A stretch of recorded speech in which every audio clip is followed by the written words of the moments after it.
ஹalleluya. கர்த்தருடைய பரிசுத்த ஸ்தோத்திரம் மகிமை உண்டாக. இந்த பரிசுத்த கர்த்தருக்கு நன்றி செலுத்துகிறேன். நான் தேவதாமே நம்ம நடையாதே சனியாக அழைத்து வந்து கர்த்தரை துதிக்க போற்று மகிமைப்பட்ட கர்த்தரை ஆராதிக்க கர்த்தரை நான் கிருபை செய்து நான் ஆசீர்வாதமாக கர்த்தரை நன்றி செலுத்துகிறேன். கர்த்தரை வாழ்க்கையில் செய்ய எல்லாரும் நினைக்கலாம். நாம் அதிகமாக தேவன் நன்றி செலுத்த கடமைப்பட்டிருக்கோம். அதுக்கப்புறம் நாட்களும் தேவ சனியாற்றும் தேவனை தொழுது கொண்டு கர்த்தரை வந்து மகிமைப்படுத்த கர்த்தரை நன்றி செலுத்த கர்த்தரை துதித்து பாட கர்த்தரை நாட்களும் கிருபை செய்துக்கா கர்த்தரை நன்றி சோதனை செலுத்துகிறேன். உங்களோட சேர்ந்து அறியானதும் கர்த்தரை பாக்கியத்தை கொடுத்தமைக்காக கர்த்தருக்கு நன்றி செலுத்துகிறேன். கர்த்தர் ஸ்தோத்திரம். ஆமென். ஹalleluya. தேவனுடைய ஸ்தோத்திரம் உண்டாதாக. இப்போ கைகளுக்கு வேதாந்தத்தை திறந்து ஒரு சில வசனங்கள் வாசித்து கர்த்தர் நமக்கு கொடுக்கிற வானத்தை நாம் புசித்து நாம் ஆவிக்கு வளர்க்க பலப்படுவோமாக. அப்போஸ்தலனாகிய யோவானின் சுவிசேஷம் 14ஆம் அதிகாரம் 4ஆம் வசனத்தை ஒரு வாசிக்கலாம். பூமியிலே நான் உம்மை மகிமைப்படுத்தினேன்.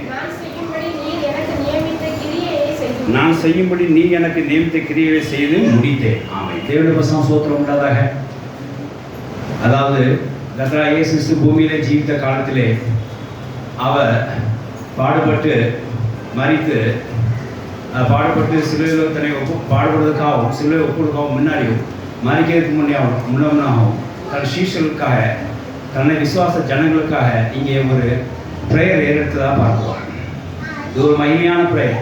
ஏன்னா இந்த மாதிரி ப்ரேயர், அதாவது இந்த மாதிரி ஜபமானது பிறருக்காக ஏற்கப்பட்டு பார்க்கிறோம். தன்னுடைய நம்பி வந்தவர்களை, நம்முடைய விசுவாசத்தவர்களை, நம்ம கூட இருந்தவர்களை நாம் விட்டு செல்லணுமே, இவர்களுக்கு நம்ம என்ன செய்ய வேண்டும் அப்படின்னா அவங்களுக்கு வேண்டிய ஒரு நல்ல பிரார்த்தனை செய்வோம் சொல்லி இயேசு கிறிஸ்து பூமியில் செய்தார்.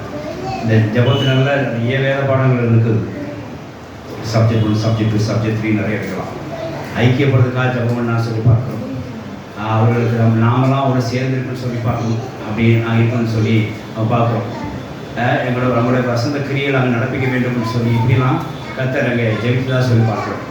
இந்த இடத்துல நம்ம பார்க்க என்ன அப்படின்னா, முதல்ல பிதாவை அவர் வேண்டிக் கொள்கிறார். எப்படி வேண்டிக் கொள்ளுன்னா வந்த காரியத்தை அவர் காண்பிக்கிறார். இந்த இடத்துல என்னென்னா அவர் பரலோக ஆளாக இருக்கிறபடியா பூமியிலே அவர் வந்த காரியத்தை அங்கே தெரியப்படுத்துகிறார். என்ன அப்படின்னா, பூமியிலே நான் உண்மை மகிமைப்படுத்தினேன், நான் செய்யும்படி நீ எனக்கு நியமித்த கிரியை செய்து முடித்தேன்னு சொல்லி இந்த பிரேயரில் ஒரு வழியை பிதாவிடத்திலே சேர்க்கிறார். என்ன அப்படின்னா ஒரு சகோதரி என்ன அப்படின்னா, பூமியிலே இங்கே மகிமைப்படுத்தினேன், பூமியிலே உண்மை நான் மகிமைப்படுத்தினேன் என்று சொல்லி இயேசு சிங் சொல்வதை பார்க்கிறோம். பூமியிலே இயேசு சொந்த நோக்கத்தை இங்கே காண்பிக்கிறார். இந்த ஜபத்திலே இயேசு சொந்த நோக்கத்தை இங்கே காண்பிக்கிறார். நான் பூமியிலே இருந்த நாட்கள் கொண்டு உண்மைதான் மகிமைப்படுத்தினேன், வேறு வேலை செய்யவில்லை, உம்முடைய வேலை செய்தேன், நீ எனக்கு கொடுத்ததை நான் செய்து முடித்தேன், உண்மையே மகிமைப்படுத்தினேன் என்று 2 காரியத்தையும் காண்பிக்கிறார். நீ எனக்கு சொன்னதை நான் செய்து முடித்தேன், உண்மையே மகிமைப்படுத்தினேன் என்று சொல்லி பார்க்கிறார். அதாவது இந்த ஜபத்தில் என்ன தெரியுது அப்படின்னா, தேவனை மகிமைப்படுத்தினேன், தேசத்தை செய்து முடித்தேன் என்கிற வார்த்தைகளை அங்கே தேவனுக்கு தெரியப்படுத்துகிறார். பெரும்பாலும் நம்ம இந்த பூமியிலே இங்கே வார்த்தை வச்சு நான் சொல்ல வருகிறேன். இந்த பூமியிலே நமக்கு ஒரு வாழ்க்கை கொடுக்கப்பட்டிருக்கு. இதான் நம்மளை அனுப்பித்திருக்கிறார். அந்த வாழ்க்கையை எதுக்கு தெரியுமா? நாம் வீடு வாழ்க்கை பேசுகிறதுக்கும், பிள்ளைங்களை செழிப்பாக வளர்க்குறதுக்கும், பணக்காரங்க இருக்கிறதுக்கும் இல்லை ஒரு வாழ்க்கை அல்ல. சில புறஜாதிக்கு போய் கேட்டாங்கன்னா, இந்த வாழ்க்கையை உனக்கு ஆண்டவன் ஏன் கொடுத்தான்னு கேட்டால், நான் செஞ்ச பாவத்துக்கு அப்படின்னு சொல்லுவார். சில பேர் கேட்டாங்கன்னா அது நல்ல பிள்ளைன்னு சொல்லுவாங்க. சில இந்த முத்திர கிறிஸ்தவர்கள் சிலவர் இருக்கிறாங்க. அவர்கிட்ட போய் இப்போ கேட்டோம்னு வச்சுக்கோங்களேன், பூமியில் நீங்கள் வந்து நோக்கமே என்ன? அதான் ஆரியாங்க 1:26 எழுதிட்டுல என்ன எழுதிருக்கு? போய் பூமியிலே பழி பெறுங்கள் அப்படின்னு. அது தேவன் உங்களை ஆசிரியத்த வார்த்தையாகும். நீ பூமியில என்ன செய்து வந்த? பழி பெருங்க வந்த, அதை மட்டும் பிடிச்சிப்பாங்க பாருங்க. பூமியில் அவங்களோட வேலையே கிடையாது. தேவனுக்கு சோத்திரம் உண்டாதாக இங்கே சொல்லப்பட்ட அப்போது பிறகு என்ன வேணாலும் சொல்லிக்கிட்டோம். ரசிக்கப்பட்ட ஜனங்கள் பூமியிலே வந்து நோக்கத்தை என்ன செய்யறவங்க அறிந்து கொள்ள வேண்டும். பூமியிலே நமக்கு ஒரு வாழ்க்கை கொடுக்கப்பட்டிருக்குன்னா அந்த வாழ்க்கை என்ன என்கிறதை நீங்கள் அறிந்து கொள்ள வேண்டும். அந்த வாழ்க்கையை எதை நோக்கி போய்கொண்டு அப்படிங்கிறத நீங்கள் அறிந்து கொள்ள வேண்டும். தேவனுக்கு ஸ்தோத்திரம் உண்டாக. நான் பூமியிலே வாழ்வதற்கு அடையாளம் என்ன தெரியுமா? நான் பூமியிலே வாழ்வதற்கு நோக்கம் என்னன்னு தெரியுமா? பிதாவானவரை எப்பவுமே மகிமைப்படுத்துறதுக்காக. தேவனை மகிமைப்படுத்த முடியாத அந்த உலகத்தில் நாம் அனுப்பப்பட்டிருக்கிறோம். தேவனை மகிமைப்படுத்தி அவர் புகழ்ந்து 4 பேருக்கு சொல்ல முடியாத தேவனுக்கு நம்ம உலகத்தை அனுப்பப்பட்டிருக்கிறோம். நம்ம கொடுக்கப்பட்ட வாழ்க்கையானது முழுவதும் தேவனை மகிமைப்படுத்துறதுக்காக தவிர சொந்த விருப்பத்துக்காக காரியத்துக்கு அல்ல. இங்கே தேவனை பார்த்து இயேசு சொல்றார், பிதாவை பார்த்து இயேசு சொல்றா, பூமியில நான் இங்கே செய்த நோக்கம் என்ன, நான் செஞ்ச காரியம் என்ன, உண்மை மகிமைப்படுத்தினேன்னு சொல்லுறார். நீ சொல்ல காரியத்தை நான் செய்து முடித்தேன்னு சொல்லுறார். நீ நல்லா கேட்டுங்க, தேவஜனங்கள் தனியாக எழுதி வச்சுக்கோங்க. உங்களுடைய இன்டென்ஷன் இந்த பூமியில் வந்து நோக்கம் என்னவா இருக்கணும்னா இந்த 2 அடிப்படையில் தான் இருக்கணும். ஒன்று, நீங்கள் பூமியிலே நீங்கள் பிறந்த நோக்கம் என்னவா இருக்கணும்? ஒன்று, பிதாவை மகிமைப்படுத்துவதற்கு வேண்டும். இன்னொன்று, தேவ சித்தத்தை நீங்கள் செய்வதாக இருக்க வேண்டும். ஹல்லேலூயா. இதுதான் இந்த வசனத்து தலைப்பில் அர்த்தமா. 2 விஷயத்துக்காக நீங்கள் பூமியில் அனுப்பப்பட்டிருக்கீங்க. ஒன்று, பிதாவை நீங்கள் எப்போ செய்யணும்? மகிமைப்படுத்துவதற்காக அனுப்பப்பட்டிருக்கீர்கள். இன்னொன்று, எப்போதும் தேவ சித்தத்தை செய்வர்களாக அனுப்பப்பட்டிருக்கீர்கள். தேவனுக்கு சந்தோஷம் உண்டாக. அப்போ உங்கள் ஜெப வாழ்க்கையும் எப்படி இருக்கணும்னா இந்த 2 காரியத்தை மையமாக தான் இருக்க வேண்டும். எப்பவுமே உங்கள் ஜெபமானது நீங்கள் தேவனை மகிமைப்படுத்தும் நோக்கமாக இருக்க வேண்டும். எப்பவுமே உங்கள் ஜெபமானது தேவ சித்தத்தை நோக்கியே இருக்க வேண்டும். தேவ சித்தத்தை மையமாகவே இருக்க வேண்டும். ஒரு விஷயம் சொல்கிறேன், புரிஞ்சுக்கோங்க. உங்கள் ஜெபம் எப்படியோ அப்படியே உங்கள் வாழ்க்கையும் அமையும். உங்கள் ஜெபம் எப்படியோ அப்படியே உங்கள் வாழ்க்கையும் அமையும். இங்கே இயேசு என்ன சொல்கிறார்? ஜெபத்தில் என்ன சொல்கிறார்? நான் பூமியிலே மகிமைப்படுத்தினேன், நீ செய்த காரியம் தானே செய்து முடித்தேன்னு சொல்கிறார். அப்போ என்ன அர்த்தம் அப்படின்னா, அவர் ஜெபத்தில் எப்படி கேட்டுக்கொண்டாரோ அப்படியே அவர் வாழ்க்கை அமைத்தார்னு சொல்லி பார்க்குறோம். அவர் எப்பவுமே தேசத்தை எப்பவுமே பிதாவை மகிமைப்படுத்துவதாக இருந்தார், தேசத்தை செய்கிறதாக இருந்தார். அவர் ஜெப வாழ்க்கையிலே அவர் சொல்லித்த காரியம் 2 காரியம். ஒன்று, தேவனை மகிமைப்படுத்த முடியாது எப்போது ஜெபம் பண்ணுங்கள். இன்னொரு தேசத்தில் நடக்க முடியாத ஜெபம் பண்ணுங்கள். வாசிக்கலாம். அது யோவான் 14ஆம் அதிகாரம். யோவான் 14ஆம் அதிகாரம். நீங்கள் நாம வாசிங்க. 10, 13, 10 வாசிங்க. யோவான் 14, 13, 14 வாசிங்க. யோவான் 14, 13, 14.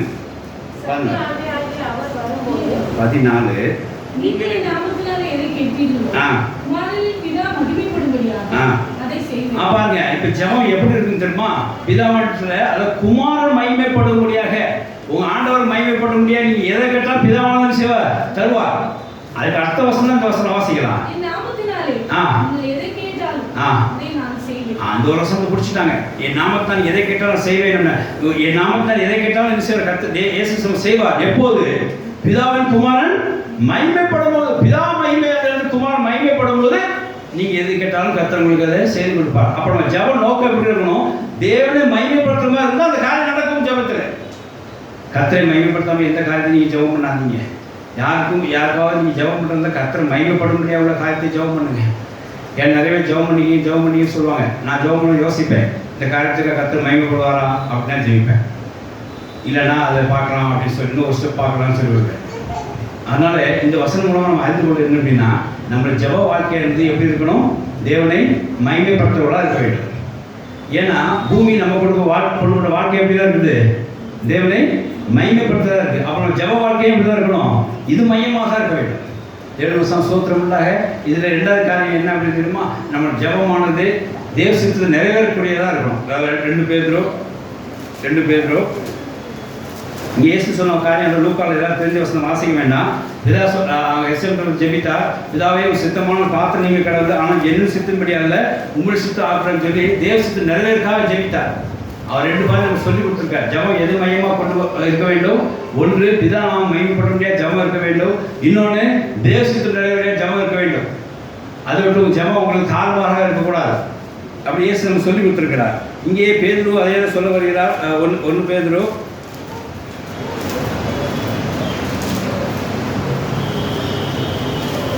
சாரி 2 யோவான்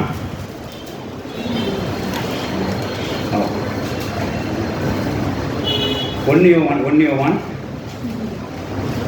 5ஆம் அதிகாரம் 14.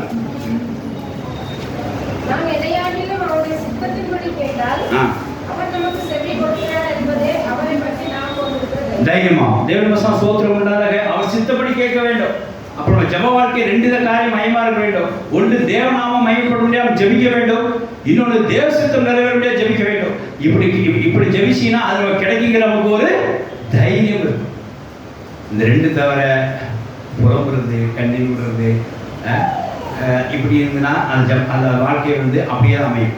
நான் ஆரம்பத்தில் சொல்லிட்டேன், உங்களுக்கு ஒரு வாழ்க்கை கொடுக்கப்பட்டிருக்குது. அது தேவனால் மகிமைப்பட முடியாது கொடுக்கப்பட்டிருக்குது. அது தேசத்துக்கு செய்ய முடியாது கொடுக்கப்பட்டிருக்குது. இதுக்காகவே உங்கள் ஜெபமும் எப்படி இருக்கணும்? தேவனால் மகிமைப்பட முடியாது இருக்க வேண்டும், தேசத்துக்கு செய்யப்பட முடியாது இருக்க வேண்டும். உங்கள் ஜெபம் எப்படியோ அப்படியே உங்கள் வாழ்க்கையுமே அமையும். உங்கள் ஜெபம் புலம்பல் இருந்துச்சுன்னா உங்கள் வாழ்க்கையும் புலம்பலாக தான் இருக்கும். உங்கள் ஜெபம் இச்சையோடு இருந்துச்சு அப்படின்னா உங்கள் வாழ்க்கையும் இச்சையோடு தான் இருக்கும். அது வேண்டும், இது வேண்டும், இது வேண்டும், இது வேண்டும், இச்சையை நீங்கள் ஜெபிச்சிங்கன்னா உங்கள் வாழ்க்கையும் இப்படி தான் இருக்கும், இச்சையாக தான் இருக்கும். அப்போ உங்கள் ஜெபம் எப்படியோ வாழ்க்கையும் அப்படி தான் அமையும்.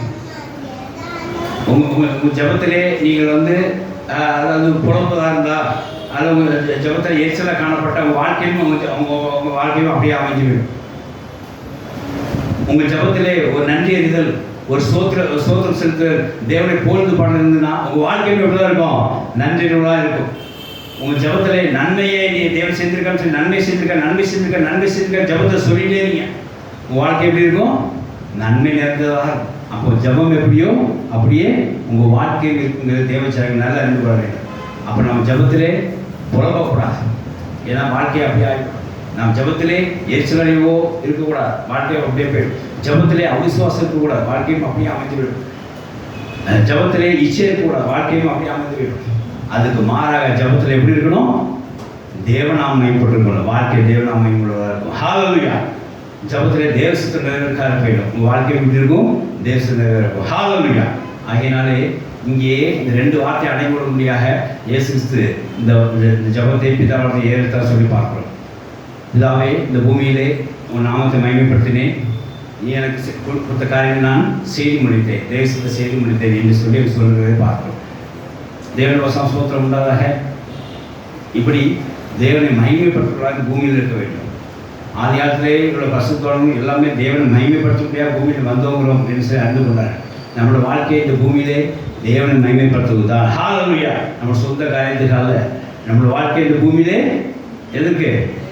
தேவனை மகிமைப்படுத்துவது தான். தேவன் நினைச்சதை, தேவன் சொன்னதை செய்கிறது தான். 2 காரியம் வாழ்க்கை இருக்குது. யாராவது கேட்டால் சொல்லுங்கள், உங்கள் வாழ்க்கை இந்த பூமியில் இருந்த நோக்கம் என்ன? நான் அந்த பூமியில் பிறந்த நோக்கம் என்ன? எங்கள் அப்பா அம்மா செஞ்ச பாவம் அப்படின்னு சொல்லிடாதீங்க. தேவனை நான் மகிமைப்படுத்த முடியாத பூமியில் என்ன பிறக்க வச்சிருக்கிறார். அவர் ஒரு காரியத்தை என்ன கொண்டு நினைச்சிருக்கிறார், அதை செய்யும்படியாக எனது பூமியிலே அனுப்பிச்சிருக்கிறார் அப்படின்னு சொல்லி தைரியமாக சொல்ல வேண்டும். அப்படி சொல்கிறது மாத்திரமில்லை, அதோடைய நடக்குது நாம் என்ன செய்ய வேண்டும்? நம்மளோட ஜெப வாழ்க்கையும் அப்படியே அமைய வேண்டும். இப்படி சொல்லிட்டு நம்மளோட ஜெபம் என்னவா இருக்கு? ஈஸியாக இருக்கு. நம்மளோட ஜெபம் எல்லாம் அவிசுவாசமாக இருக்கு, நம்மளோட ஜெபம் எல்லாம் புலம்பலாக இருக்கு. அப்போ அந்த காரியம் நிறைவேறாது. தேவனுக்கு சோத்திரம் உண்டாதாக நமக்கு இயேசு மாடல்களாக காமிச்சிருக்கிறார். இந்த பூமியிலே உண்மை மகிமைப்படுத்தினேன், ஹல்லேலூயா, நீ சொன்ன காரியங்களை செய்து முடித்தேன். அப்படியே நாமும் செய்வோமாக. இந்த பூமியிலே நம்ம குறிப்பிட்ட வாழ்க்கையானது தேவனை மகிமைப்படுத்துவதா. ஹல்லேலூயா. இந்த பூமியிலே நாம் வந்த நோக்கம் தேவசத்தை செய்வது தான். கர்த்தருடைய சோத்திரம் உண்டாக. ஆதியிலே சில ஆட்களும் அப்புறம் செய்திருக்காக பார்க்கிறோம். லூக்கா 17:18 வாசிங்க. அந்த உஸ்ரோவை நன்மை பெற்ற பிறகு அவன் செய்த காரியம் தேவனை மகிமைப்படுத்தினாங்க. இதெல்லாம் வேகமாக வாசிங்க. இன்னொரு 18:43 எடுத்து வச்சுக்கோங்க. லூக்கா 17:18 ஒரு வாசிங்க. இன்னொரு 18:43.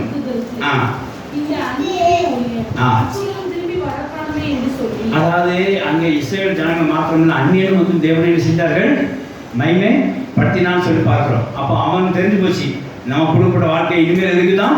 தேவனை மகிமைப்படுத்த மகிமைப்படுத்தினான். இப்போ 18:43. இப்போ கண் தெரியாத ஒரு குருடன் என்ன செய்யறான்? இயேசு பார்வையடைந்தான்.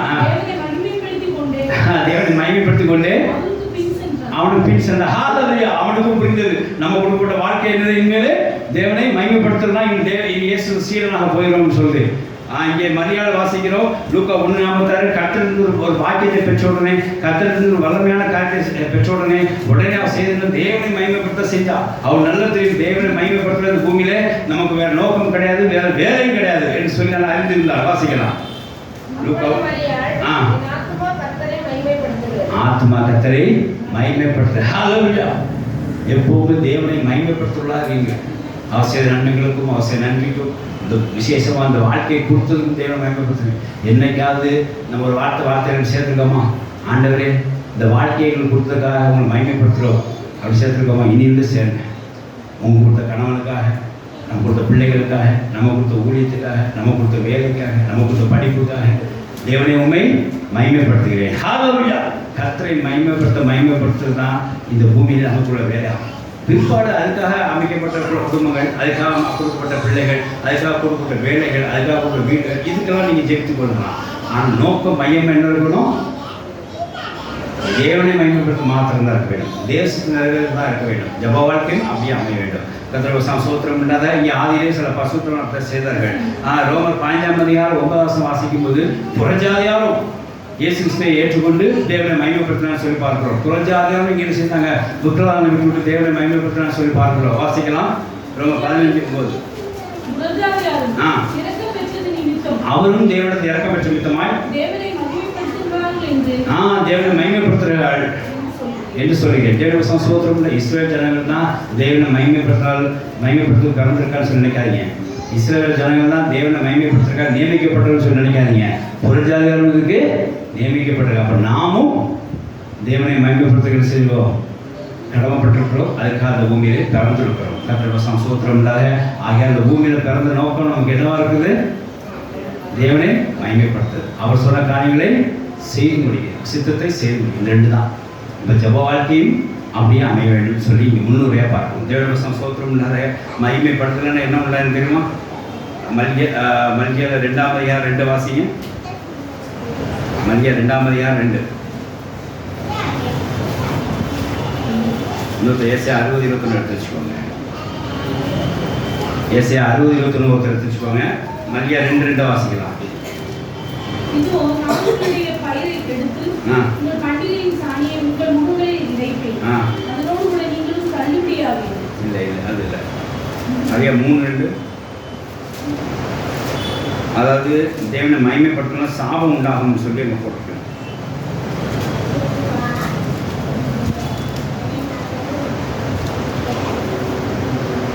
இல்லையா?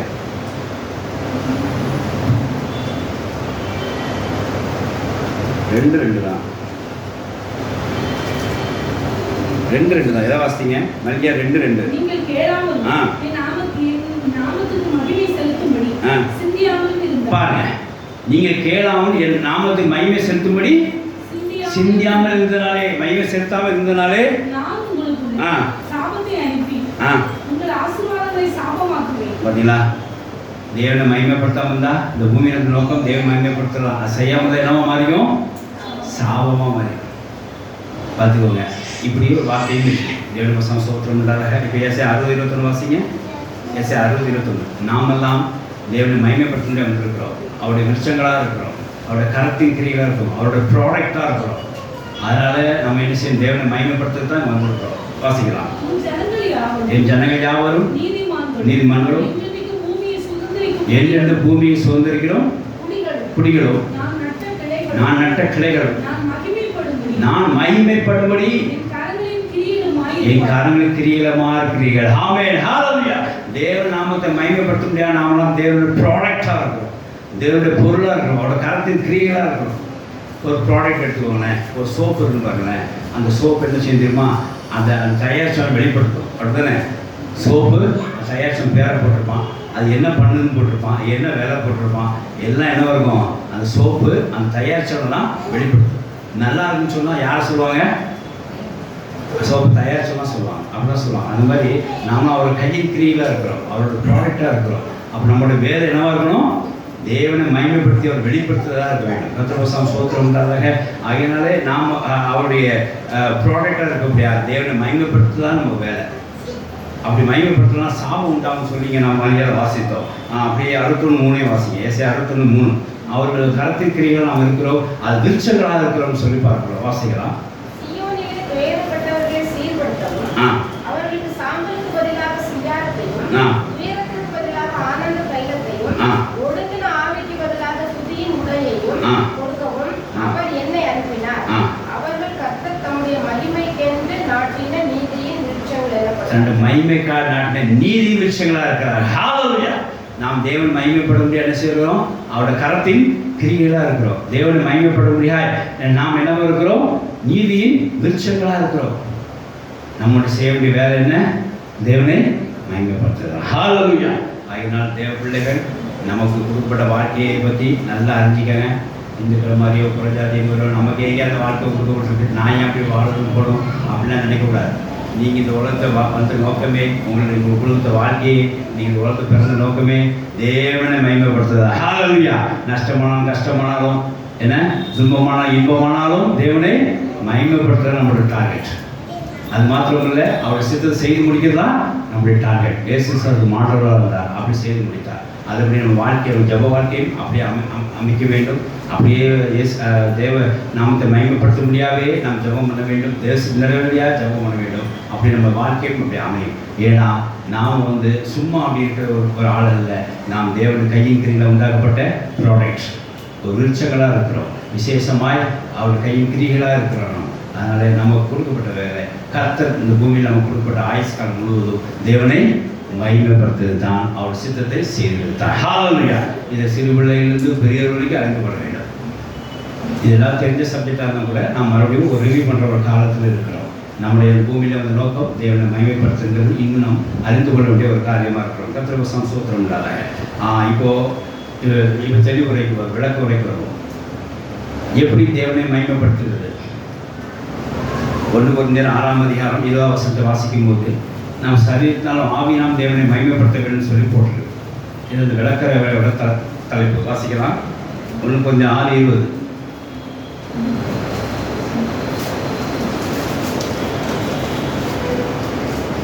கிறிஸ்துவுக்கு கொல்லப்பட்டீர்களே, ஆகையால் தேவனுக்கு உடையவர்களாகி உங்கள் சரீரத்தினால் உங்கள் ஆவியினால் தேவனை மகிமைப்படுத்துங்கள். ஆமென். ஹல்லேலூயா.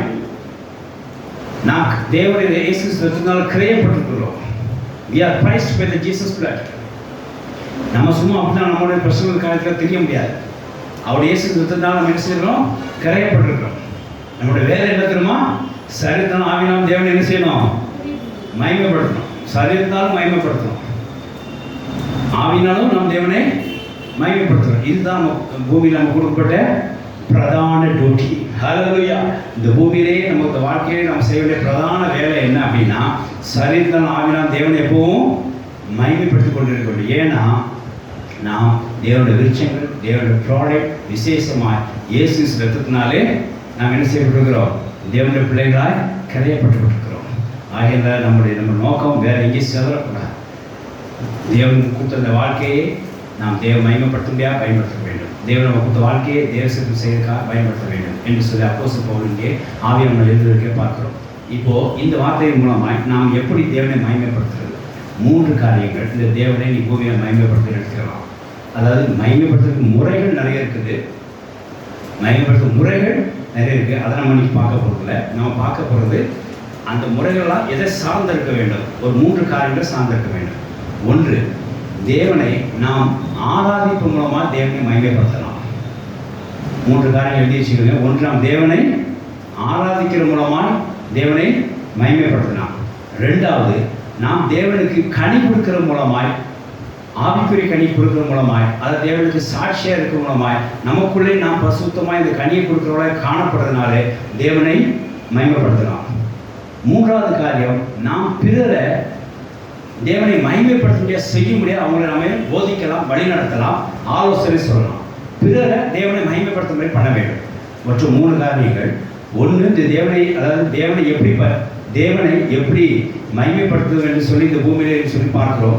1, தேவனை ஆராய்ச்சி செய்கிற மூலமாக தேவனை நம்ம மகிமைப்படுத்தலாம். 1, நாம் தேவனுக்கு.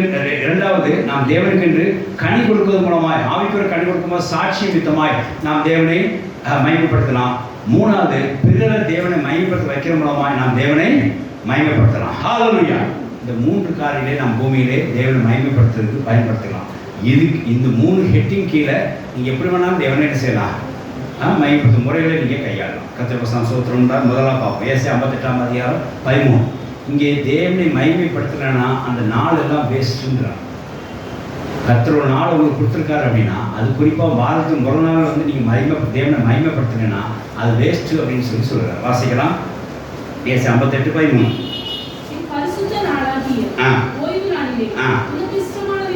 உனக்கு இஷ்டமானதை செய்யாமல்,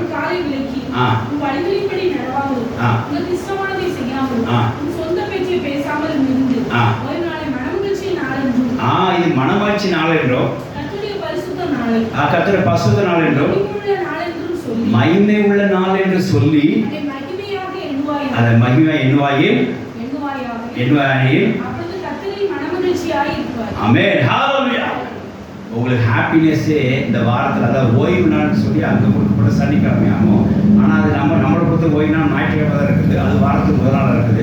இந்த கர்த்தர் கொடுத்த இந்த ஓய்வு நாளை நீ என்ன செய்யணும்? மனமகிழ்ச்சினால ஏற்றுக்கொண்டு, தேவனை மகிமையினால ஏற்றுக்கொண்டு, பரிசுத்தனால ஏற்றுக்கொண்டு நீ தேவனை மகிமைப்படுத்துவாயில் உனக்கு மனமகிழ்ச்சி அங்கே உண்டாகும். ஹalleluya.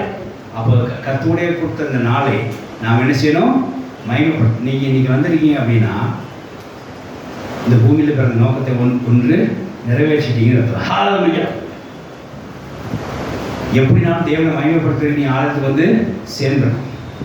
மகிமைப்படுத்துறது நீ எப்படி வேணாலும் மகிமைப்படுத்த நினைக்கிறீங்க. சிலர் சொல்லுவாங்க நான் வீட்டிலே மகிமைப்படுத்திட்டேன், வீட்டிலே சோத்து, அப்படி கிடையாது. மகிமைப்படுத்துறது ஒரு முறை இருக்குது. வாசிக்கலாம். ரோமர் 15 வாசிங்க.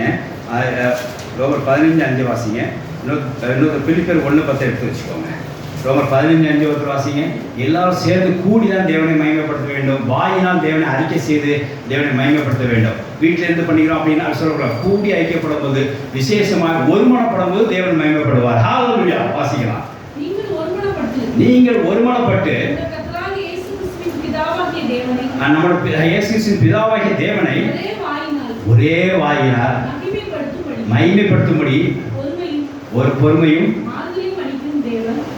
ஆதரவளிக்கும் தேவன் கிறிஸ்து இயேசுவின் மாதிரியின்படியே ஒரே மனதாய் ஒரே சிந்தனையா இருக்க வேண்டும். ஹalleluya. என்ன பார்த்தீங்களா? ஒரு மனதாய் நீ தேவனை செய்து கூடி மகிமைப்படுத்தும். வீட்டில இருந்து மகிமைப்படுத்துறது வேற, ஆலயத்திலிருந்து மகிமைப்படுத்தும். வாரத்தின் முதல் நாள் நீங்க என்ன செய்யணும்? ஒன்று கூடி என்ன செய்யணும்? எல்லாரும் சேர்ந்து நீங்க மகிமைப்படுத்த வேண்டும் தேவனை.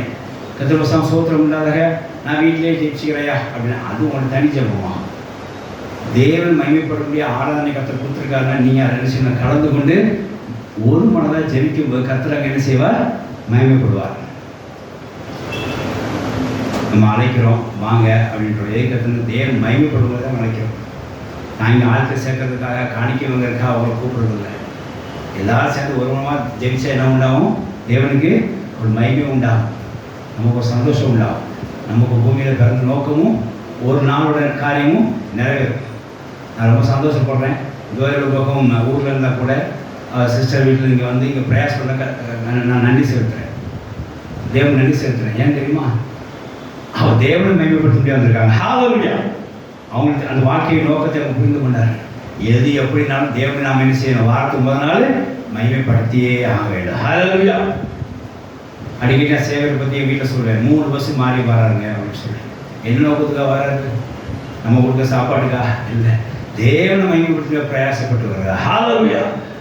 அதனால நீங்கள் இங்கே வந்திருக்க நோக்கமே நாமெல்லாம் ஒன்று கூடி ஒரு மனதாக தேவனை மகிமைப்படுத்துகிறோம். வாயினால் அறிக்கை செய்து தேவனை மகிமைப்படுத்துகிறோம்.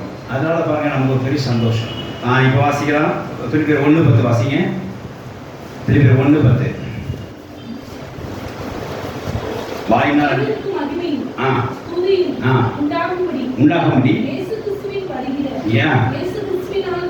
இயேசுனா வருகிற நீதியின் கனிகளால் நிறைந்தவர்களாகி 1:10 வாசிங்க. தேவனுக்கு மகிமை துதி உண்டாகும்படியாக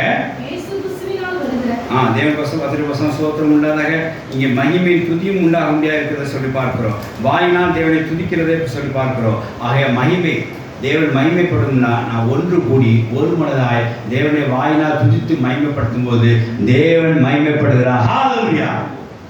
தேவன் பரலோகத்துக்கு பார்ப்பார். ஆஹா, நம்ம ஒரு வாழ்க்கை ஒன்று கொடுத்துருக்குறோம். அந்த வாழ்க்கை பிரகாரமாய் அவன் என்ன செய்யறான்?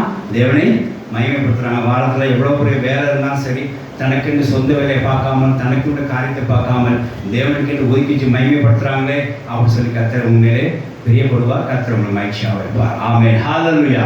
ஆகினாலே இங்கே நாம் தேவனை துதித்து ஒரு மனதாக துதித்து நம்ம கூடி வந்திருக்கக்கூடிய கர்த்தர் நிலத்தில் மகிமைப்படுவார்கள். ஆமென். ஹalleluya. ஆகினால் நாம் இந்த பூமியிலே தேவனை மகிமைப்படுத்துறதுக்காக பிறந்திருக்கிறோம். அதுக்கு ஒரு வாழ்க்கை கொடுக்கப்பட்டிருக்கிறது. அது எப்படி மகிமைப்படுத்தும் முதல் காரியம் என்று சொன்னால் தேவனை வாரந்தோறும் விசேஷமாக கிடைக்க நோக்கம் பண்ணலாம். ஆனால் வாரந்தோறும் கண்டிப்பாக நான் ஒன்று கூடி ஒரு மனதாக தேவனை வாயினால் துதித்து என்ன செய்ய வேண்டும்? தேவனை மகிமைப்படுத்தலாம். ஹல்லேலூயா. இப்படி தேவனை மகிமைப்படுத்தி நாம் தேசத்தை நிறைவேற்ற வேண்டும். ஒன்று. ரெண்டாவது காரியம், நாம் கனித்தரும் பிள்ளைகளாக காணப்பட வேண்டும். அதில்தான் கர்த்தர் மகிமைப்பட முடியாது. கர்த்தர் மகிமைப்பட முடியாது. நம்ம கொடுக்கப்பட்ட ரெண்டாவது காரியம் என்ன? தேவன் மகிமைப்பட முடியாது. இந்த பூமியில் நாம் செய்ய வேண்டிய முதல் காரியம் தேவனுக்கு துதித்து ஆராதனை இருக்க வேண்டும். ரெண்டாவது, தேவன் நாம் மகிமைப்பட நடந்து கொள்ள நாம் கனி தர வேண்டும். நம்முடைய பெர்சனல் ஆவிக்குரிய வாழ்க்கை, நம்முடைய பெர்சனல் லைஃப் ஆனது கனித்திற வாழ்க்கையாக இருக்க வேண்டும். ஒரு சாட்சிக்குரிய வாழ்க்கையாக இருக்க வேண்டும். வாசிக்கலாம் யோவான் 15:8. அப்போ தேவன் மகிமைப்படுவார். நம்முடைய வாழ்க்கையில கனின்னு சொன்னால் தேவன் மகிமைப்பட முடிய வாய்ப்பு இல்லை. வாசிக்கலாம் யோவான் 15:8.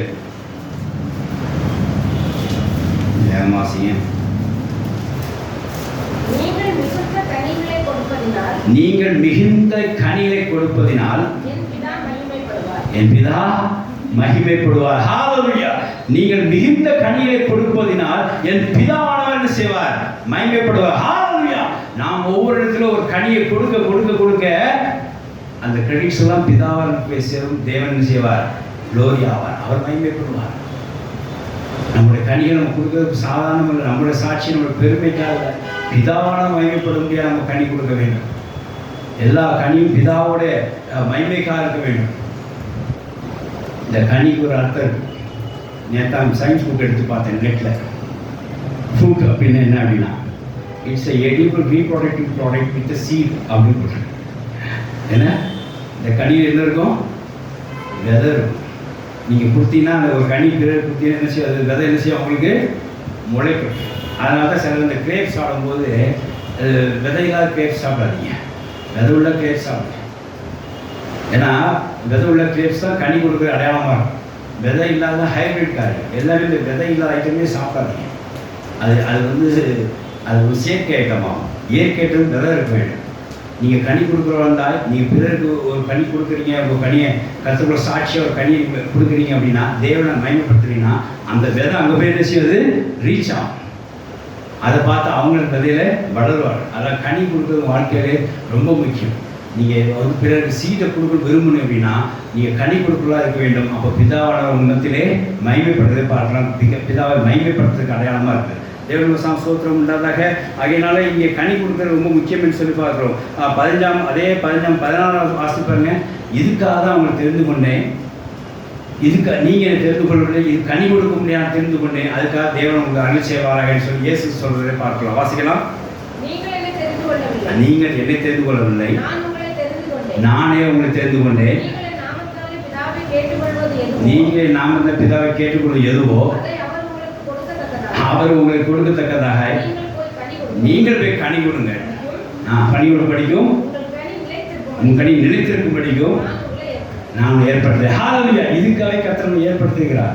கனி கொடுக்க முடியாத கர்த்தர் பர்சனல் லைஃப் வச்சிருக்கிறார். நம்ம இந்த வரைக்கும் என்ன வாழ்க்கையில் என்ன கனி கொடுத்துருக்குறோம்? முடிஞ்ச அளவுக்கு கனியை சாப்பிட்ருக்குறோம். நாம் கனி எங்கே கொடுத்துருக்குறோம்? அது எங்கள் வீட்டில் பையன்லாம் கிரேப்ஸை விதையெல்லாம் கிரேப்ஸாக சாப்பிடுவோம், சீட்லெஸ் கிரேப்ஸ். ஏன்னா இந்த கிரேப்ஸ் சாப்பிட்டா என்னென்னா அது போட்டே கடிக்கணும், கொடுக்கணும், சோம்பேறியாக இருக்குது. இந்த சீட்லெஸ் கிரேப்ஸ் தான் ரொம்ப சிறியது. சீட்லெஸ் கிரேப்ஸ் அப்படியே அல்லா மாதிரி சாப்பிட்டு உள்ள போயிடும். விதையில்லா பழங்கள் சாப்பிடக்கூடாது. வாழைப்பழத்துக்கு இதே கை தான். நிறைய ஹைப்ரிட் பழம் வந்துச்சு, விதையில்லாமல் சாப்பிட்ருக்காங்க. செய்யக்கூடாது. அது எல்லாம் நம்ம எதை சாப்பிட்றோமோ அதெல்லாம் கனியை கொடுக்க முடியும். நம்ம விதை உள்ளதான் சாப்பிடுவோம், நடந்தவெல்லாம் செய்வோம். இங்கே பாருங்க, கனி கொடுக்க முடியாது இயேசு நம்மளை செஞ்சிருக்கிறார், ஏற்படுத்திருக்கிறார். நாமளும் கனியை தின்னுட்டு தான் இருக்கிறோம். யாராவது கனி தருவாங்களாம், சாப்பிடுவோமா, வயிறு நிறையுமா, இப்படிதான் கனி ஓடிட்டு இருக்கிறோம். நாம் கனி கொடுக்கலாம் இருக்க வேண்டும். கர்த்தர் ஸ்தோத்திரம் உண்டாக. இந்த கனி கொடுக்கறதுக்கு ஒரு வரலாறு இருக்குது. எப்படின்னா, நான் இந்த யோவான் 15ஆம் அதிகாரத்துக்கு ஒரு வேத படம் இருக்குது, நான் விவசாயம் கொண்டு போகிறேன். எப்படின்னா, இந்த கனி எப்படி கொடுக்க முடியும் அப்படின்னா, நீங்கள் முதல்ல அந்த இயேசு கொடியோட செடியோட நீங்கள் கொடியை நிலைத்திருக்க வேண்டும்.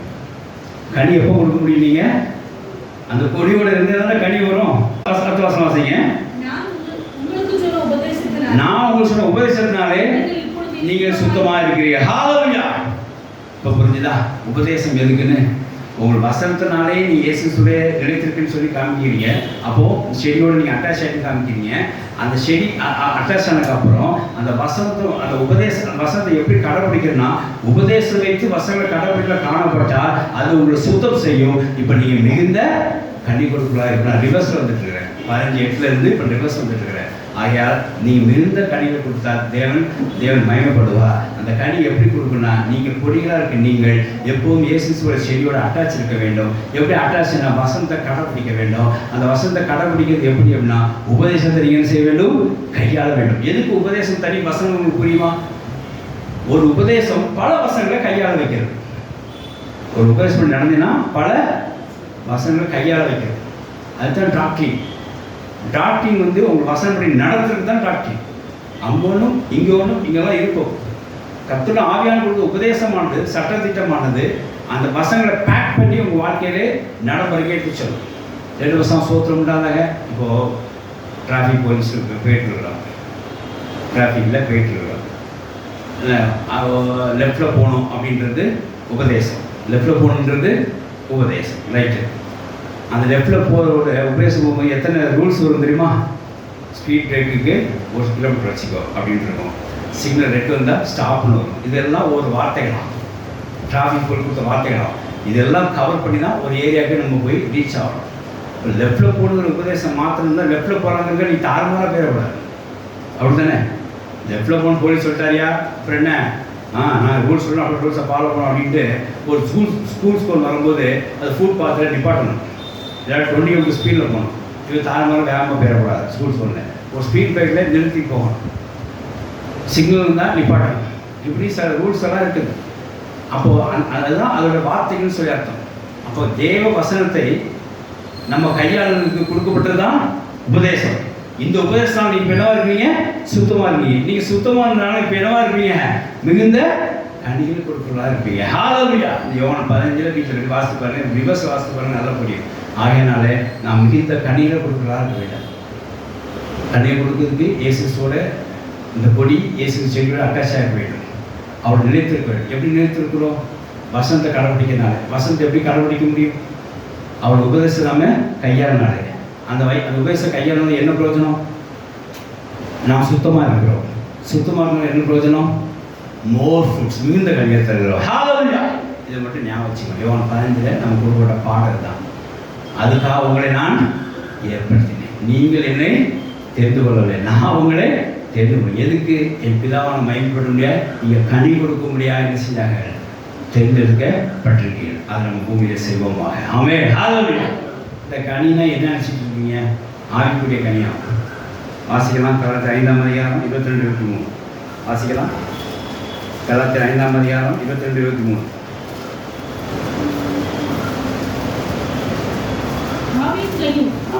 அன்பு, சந்தோஷம், சமாதானம், நீடிய பொறுமை, தயவு, நற்குணம், விசுவாசம், சாந்தம், நிச்சயத்தை, இப்படிப்பட்டவர்களுக்கு உலகமான பிரமாணம் ஒன்றும் இல்லை.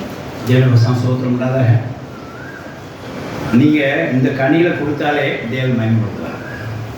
இந்த கனியை நீங்கள் கொடுத்தாலே தேவன் மகிமைப்படுவார். இந்த பூமியிலே இந்த 9 டைப்ஸ் ஆஃப் ஃபுட்ஸை நம்ம பூமியிலே கொடுத்துட்டே இருக்க வேண்டும். இந்த வசனம் அப்போஸ்தலர் பவுல் எழுதுறதுக்கு ஒரு காரியம் இருக்குது. என்னென்னா, அது ஏன் அதை எழுதுறாருன்னா, நம்ம வாழ்கிற வாழ்க்கை எப்படி இருக்கு? சுற்றி பாவமானதாக இருக்கு, ஆவிக்கிற வாழ்க்கை எதிரானதாக இருக்குது, குறிப்பாக மாம்சமான வாழ்க்கையாக இருக்குது. இது மத்தியில் நீங்கள் எப்படி கனி கொடுக்க முடியும் அப்படின்னு கேட்குறாரு. அதனால் அவர் சொல்கிறார், இந்த மாதிரி கனியை கொடுங்க அப்படின்னு சொல்லி அவர் என்ன சார் மத்தியிலே இந்த மாதிரி பாவமான உலகத்திலே, போராட்டமான உலகத்திலே, மாம்சமான உலகத்திலே நீங்கள் கனி கொடுக்கலாம் இருங்கள் என்று சொல்லி அங்கே சொல்லப்பட்டிருக்க பார்க்கிறோம். ஆவியின் கனியோ அன்பு, சந்தோஷம், சமாதானம், நீடிய பொறுமை, தயவு, நற்குணம், விசுவாசம், சாந்தம், நிச்சயடக்கம். இப்படிப்பட்டவர்களுக்கு விரோதமான பிரமாணம் ஒன்றும் இல்லை. இதை தவிர வேறு எந்த ஒரு லா இல்லை அப்படின்னு சொல்லி இங்கிலீஷில் போடுறோம். தேவனுடைய வசனம் ஸ்தோத்திரம் இல்லாதாக. இந்த பாருங்க, இந்த கனி நம்ம என்னைக்கு எத்தனை நாளைக்கு கொடுத்துருக்குறோம்? இதை 3 பிரிச்சுக்கோங்க. அன்பு, சமாதானம், அன்பு, சந்தோஷம், சமாதானம். இது என்ன தெரியுமா? இந்த 3லேயும் ஒரு ஒரு ஆவிக்குரிய அர்த்தம் இருக்குது. இந்த 9 கனியிலையும் நீங்கள் வீட்டில் போய் பார்த்து அடுத்த வாரம் எனக்கு ரிசல்ட் சொல்லுங்கள். உங்களுக்கு ஒரு குயிஸாக வச்சுக்கிறேன். இந்த 3 எப்படின்னா, ஆவி ஆத்மாக்குரிய கனிகள் இதில் கொடுக்கப்பட்டிருக்கு. 3 ஆவிக்குரிய கனிகள், 3 ஆத்மாக்குரிய கனிகள், 3 சரீரத்துக்குரிய கனிகள். இது அப்புறமா வீட்டில் கனி செஞ்சுங்க, பார்த்துட்டு எனக்கு சொல்லுங்கள். அதாவது ஆவிக்குரியது தேவனுக்கு கொடுக்குற கனியாகும், ஆத்மாக்குரியது உலகத்துக்கு நாம் காட்டுற கனியாகும். என்ன சரீரத்துக்கு கொடுக்குறது நீ உலகத்தை வெளிப்படுத்துகிற ஒரு கனியாகும். சரீரத்துக்கு கொடுக்குறது தான் உலகத்தை வெளிப்படுத்துகிற ஒரு கனியாகும். ஆத்மாவுக்குரியது உங்களோட சாட்சிக்காக ஒரு கனியாகும். இந்த 9 கனிகள் அடங்கியிருக்கு. வீட்டில் போய் அதை கிளாசிஃபிகேஷன் பண்ணி அடுத்த வாரம் சொல்லுங்கள். தேவனுடைய சோத்திரம்ல இந்த 9 கனியை நாம் டெய்லி கொடுக்குறவா காணப்பட வேண்டும். அதாவது அன்பு. நீ யாராவது கோவப்படாமல் அன்புனால நீ நிறைந்து அவங்களை நீ பராமரிச்சிங்கன்னா நீ என்ன நினைக்கணும்? ஆஹா, நாம் தேவனை மகிமைப்படுத்திட்டோன்னு நினைக்கணும். ஹல்லேலூயா. நீங்கள் அன்பாக பிறட்ட காணப்பட்டீங்கன்னு என்ன அர்த்தம்? அதுக்கு பேர் அவன் மனம் கொழுந்துட்டாங்கிற அர்த்தம் கிடையாது. சில பேர் அன்பை வெறுத்துருப்பாங்க. ஆனால் நீங்கள் அன்பாக தான் இருப்பீங்க. அவங்க என்ன செய்வாங்க? வெறுப்பாங்க. ஆனால் உங்களுக்கு ஒரு என்ன சந்தோஷம் தெரியுமா? தேவன் பூமியில் வந்த காரியத்தில் ஒரு கனி நான் கொடுத்துட்டேன். தேவன் இப்போ என்ன செஞ்சார்? மகிமைப்பட்டார். அவன் நீ கொடுத்த அன்பை ஏற்றுக்க மாட்டான். ஆனால் கர்த்தர் சிக்காத அன்பை காட்டிட்டாருங்கிற ஒரு தேவன் மகிமைப்படுவார். அந்த இடத்துல தேவன் சோத்திரம் உண்டாத நீ பிறருக்கு அன்பை காட்டும் போது தேவன் மகிமைப்படுவார். நீ சந்தோஷமாக இருந்தீங்கன்னா சந்தோஷத்தை பிறர் காட்டும் போது தேவன் அங்கே மகிமைப்படுவார். ஏன்னா சந்தோஷங்கிறது ஒரு கனி. அன்றைக்கி நீ பாட்டு எழுத பாருங்க, என்னவா இருந்தாலும் என்ன செய்யணும்? சந்தோஷமாக இருக்க வேணும்னு சொல்லி. அது ஒரு கனி. 2வது முறை கொடுத்து சொல்லுங்க. அந்த பாட்டு தான் பாடணும். என்னதான் இருந்தாலும் என்னதான் துயரம் வந்தாலும் நாம் என்ன செய்யணும்? சந்தோஷமாக இருக்கும். ஏன் சந்தோஷமாக இருக்கணும்? தேவனுக்கு கனி கொடுக்குறவா காட்டுறதுக்காக. அதனால் தேவன் என்ன செய்வார்? மகிமைப்படுவார்.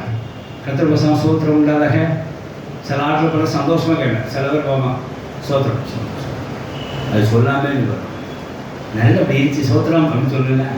ஒரு சந்தோஷம் நடிக்கணும்னு அவசியம் இல்லை. ஆனால் சந்தோஷமாக இருக்குங்க, மன பயிற்சியாக இருக்க வேண்டும். சில பேர் அப்படிதான். சில பேர் ரொம்ப சந்தோஷம் கனி கொடுக்க பார்த்துருக்கேன். தேவனுக்கு சந்தோஷமாக உற்சாகம் ஏப்பா இவ்வளோ பெரிய சந்தோஷமா? இப்படிலாம் பயமுறுத்துற மாதிரி சந்தோஷம்லாம் வேண்டாம். நீங்கள் சிரித்து சோத்திரத்தில் போய் மனம் என்ன செய்யணும்? குளிரணும். சரி, நான் குளிர்றேன்னு இல்லையோ தேவன் அதை மகிமைப்படுவார். ஹல்லேலூயா. உங்கள் சந்தோஷத்தினாலே தேவன் மகிமைப்படும். இருக்கிறத போதும் நினைக்கிறது பரம சந்தோஷங்க. இன்னைக்கு இதெல்லாம் கிடைச்சா சந்தோஷம். இன்னைக்கு சிக்கன் கிடைச்சதா சந்தோஷம். இன்னைக்கு ஸ்நாக்ஸ் கிடைச்சா சந்தோஷம். ஒன்றுமே கிடைக்கல சந்தோஷம். அப்படி இருந்தால் யார் மகிமைப்படுவார்?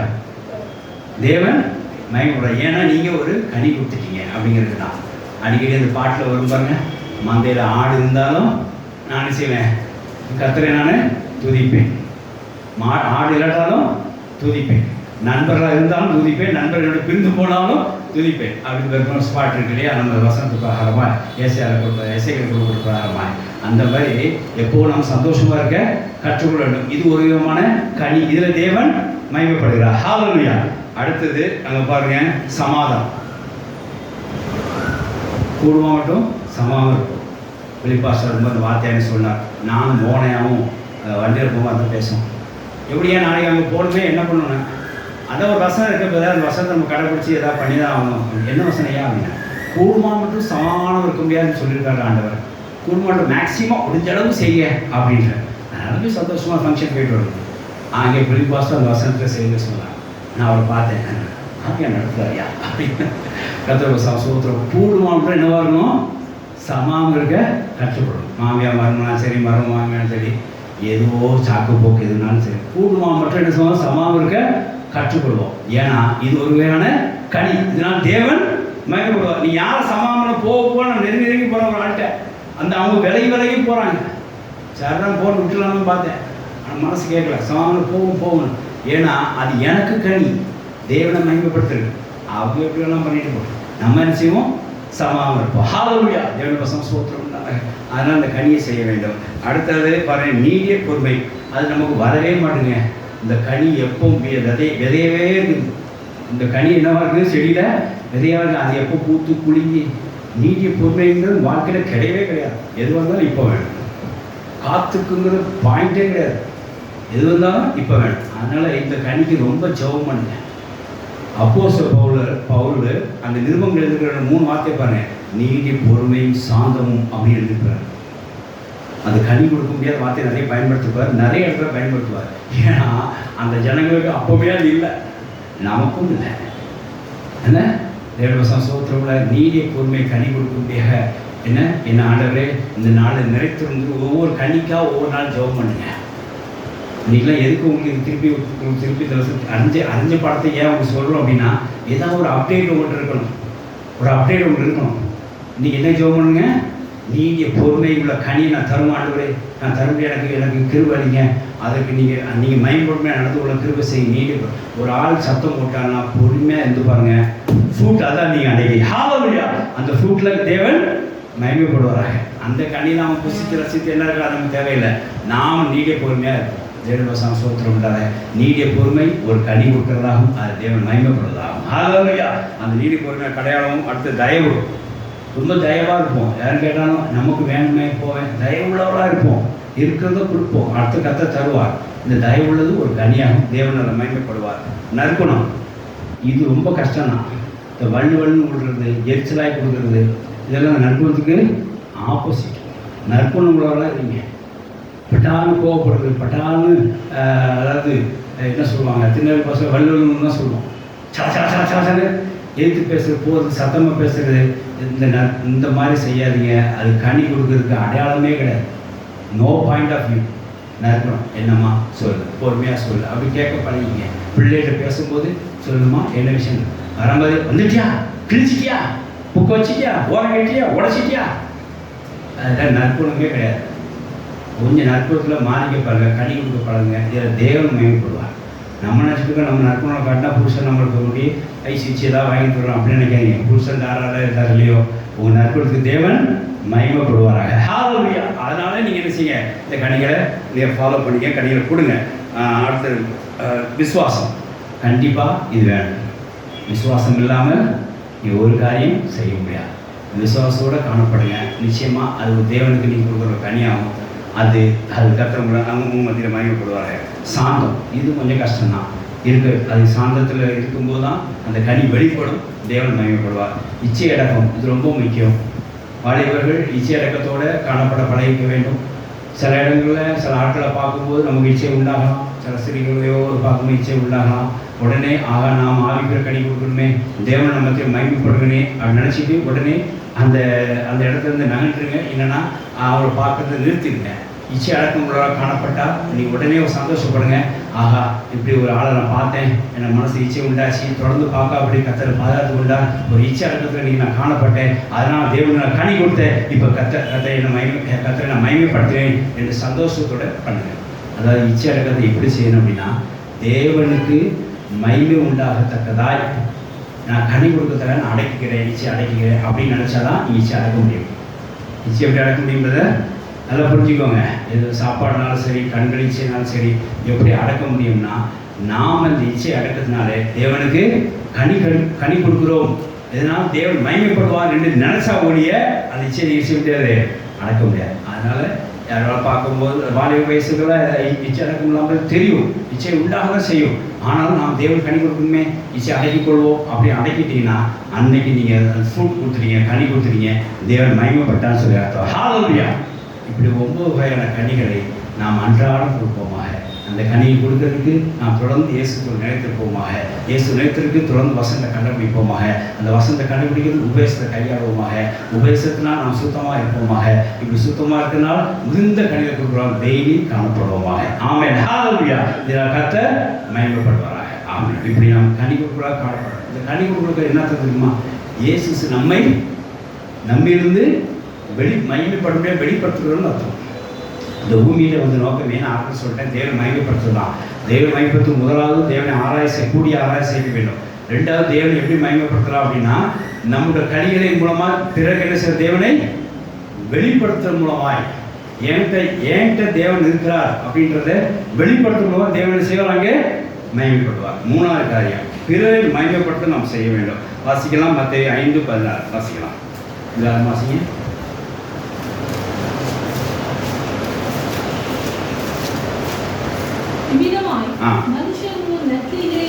உங்களுடைய நற்கிரிகளை கண்டு பரலோகத்திற்கு பிதாவை அவர்கள் மகிமைப்படுத்தும்படியாக உங்கள் வெளிச்சம் அவர்களை பிரகாசிக்கிறது. ஹல்லேலூயா. நீங்க இயேசு சொல்லுவது மகிமைத்த கனி கொடுக்கல காணப்பட்டால் இந்த வெளிச்சம் எங்க போய் சேரும்? இருள இருக்க அந்த ஜனங்களுக்கு வெளிச்சம் போய் சேரும்போது என்னவோ மாறுவாங்க, அவங்க நம்மகிட்ட இருக்கிற இயேசு கிறிஸ்து அவங்க என்ன செய்வாங்க, மகிமைப்படுத்துவாங்க. நீங்கள் இயேசு வெளிச்சத்தை நீங்கள் காட்டலைன்னா உங்களையும் ஃபாலோ பண்ண மாட்டாங்க. உங்கள் நீங்கள் இயேசு சீடன்னு சொல்லி உங்களையும் ஃபாலோ பண்ண மாட்டாங்க. உங்களுக்கு ஆண்டவர் இயேசு அவனையும் ஃபாலோ பண்ண மாட்டாங்க. நம்ம வெளிச்சம் வெளியே திருநா நற்குணம் வெளியே வர வேண்டும். அது நற்கனி உள்ள காணப்பட்டால் இயேசு நம்ம வெளிப்படுத்தலாம். வெளிப்படுத்தும் போது அவங்க உங்கள் ஆண்டவர் இவர்களா அப்படி சொல்லி அவங்க சரி நம்ம கூட மகிமைப்படுத்துவாங்க. இதுக்கு நீங்கள் அவளை போதிக்க வேண்டும். வாசிக்கலாம். 1 பேதுரு 4:11 வாசித்து பாருங்க. இந்த வெளிச்சம் தெரியுதா அவங்களுக்கு நீங்கள் போதிக்க வேண்டும். இருள ஜனங்களுக்கு நீங்கள் போதிக்க வேண்டும். கர்த்தருடைய வார்த்தையின் பிரகாரம் போதிக்கிறவன் அந்த வெளிச்சம் அவனை சந்திக்கும். ஒருத்தர் உதவி செஞ்சா உங்களுக்கு நற்குணத்தின்படி தேவன் பலத்தினாலும் உதவி செய்யுங்கள். எல்லாவற்றையும் இயேசு கிறிஸ்து மூலமாய் தேவன் மகிமைப்படும்படியே செய்யுங்கள். ஹல்லேலூயா. நீங்கள் ஒரு போதித்து அவங்க வெளிச்சத்தை கொண்டு வர முயற்சிக்கிறீங்கன்னா வசனம் காமித்து அந்த வெளிச்சத்தை காண்பித்து அவங்க தேவன் மகிமைப்பட முடியாது. அவங்களும் தேவனை மகிமைப்படுத்த முடியாது எடுத்துருவாங்க. போதித்தாலும் தேவன் மகிமைப்பட முடியாது போதிங்க. அவங்க உதவி செஞ்சாலும் தேவன் மகிமைப்பட முடியாது போதிங்க. மகிமைப்பட முடியாது உதவி செய்யுங்க. உங்கள் நற்குணத்தை காட்டுங்க. உங்கள் வெளிச்சத்தை காட்டுங்க. நீங்கள் பெற்ற வெளிச்சத்தை மற்றவங்க காட்டுங்க. உங்களுக்கே லைட் அடிச்சா பத்தாது. உலகத்துக்கு வெளிச்சமாக இருக்குன்னு இயேசு சொல்லியிருக்கிறார். உலகத்துக்கு வெளிச்சத்தை காட்டுங்க. அந்த இருள ஜனங்களுக்கு வெளிச்சத்தை பார்க்கட்டும். உங்கள் ஆண்டவர் இயேசு கிறிஸ்துவா என்று சொல்லி அவங்க கேட்பாங்க. அப்போ நீங்கள் அவங்க வசனத்தால் போதிங்க. அவங்களுக்கு வெளிச்சத்தை மறுபடியும் காட்டுங்க. அவங்களும் தேவனை பெற்று செய்வார்கள், மகிமைப்படுத்துவார்கள். நீங்கள் இதை காட்டலைன்னா ஒன்று செய்யுங்க. நீங்கள் இதை இயேசுனால தான் எனக்கு இது கிடைச்சது. தேவனை காட்ட வேண்டும். ஒரு நாள் நான் திருவா வயிற்றுண்டா இருக்கும்போது 9ஆம் மாதம் வரும்போது ஒரு கூட்டி ஜபம் வைக்க வேண்டும் சொல்லி கேட்டுக்கொண்டாங்க.